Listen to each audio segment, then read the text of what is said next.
everyone, and welcome back to a new video.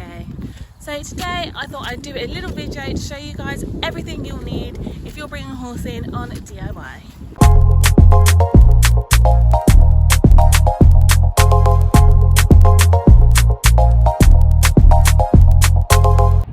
So with DIY you can have a few options. You can choose to be grass livery and have your horse living out in the field 24/7 as Marley was before, or you can be stabled. Just depends on what you decide to go for. And if you're going to be stabled, one thing you're definitely going to need is bedding.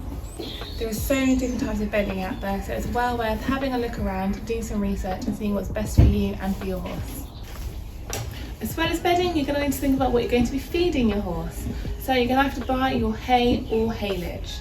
Depending on your horse's diet, they may be able to have one or not the other. For example, they could have allergies and not be able to have hay, or they could be prone to laryngitis and not be able to handle the sugars in haylage. It's worth talking to whoever you're buying a horse from, the previous owner, and just see what the horse is currently on and just stick with that. As well as hay or haylage, you've also got to consider the other part of their diet. Hard feed. So some yards do provide feed as part of their livery, some yards don't, so it's always worth checking whether you'll be at a yard that does provide feed or not.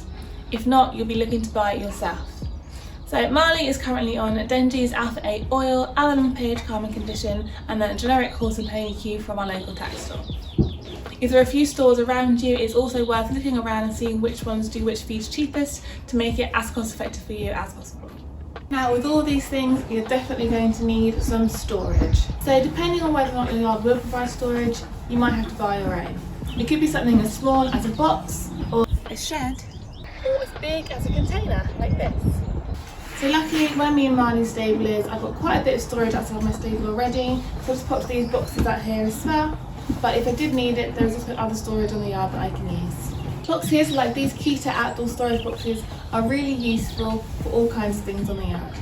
I use mine to store feed, but you can also use it to store your rugs or even your tack if you wanted to.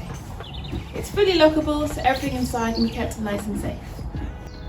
So now let's look at what we're going to need inside the stable. So when it comes to the stable itself, there are so many different ways that you can set your stable up, but no matter what you do, there are some things you're going to need no matter what. First of all comes the mucking out, so you're going to need some tools. Some yards do provide tools that you can use, but I find it's best to have a set of your own, just in case you're ever in a rush. Sometimes tools aren't always available, but having your own means that you're always ready to go whenever you arrive. These are my red Corolla brushes and my shaving fork that I use to keep Marley's stable nice and clean every single day. Then you're going to need some buckets. So I've got a few buckets that I use with Marley. So here we have his feed buckets that I use to give him his feed every day. Here's a water bucket to make sure he's got access to water 24/7 whenever he's in the stable. I've got a skip bucket that I use to skip out his stable if I'm doing a quick clean. And then I've got smaller feed buckets down there that I use to soak his feed before I give it to him. And lastly, you're going to need some way to give your horse some hay. So I prefer to use hay nets, but there are other options available like a manger or a hay bar, or even simply leaving it in a pile on the floor.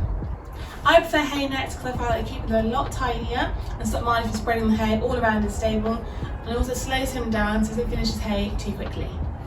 He's also got his parrot equestrian hay play, which keeps him busy and slows him down even more as the ball rolls around his stable while he eats. So that is pretty much the main things that you need when you come into DIY livery. There are some other things you can look at as well, whether you want to use rugs, any kind of stable toys, but that's all up to you. So I really hope you enjoyed this video and I hope you found it informative. If you did, please give us a like and a comment, and don't forget to subscribe so you get a notification every single time I post. But for now, that's a bye from me.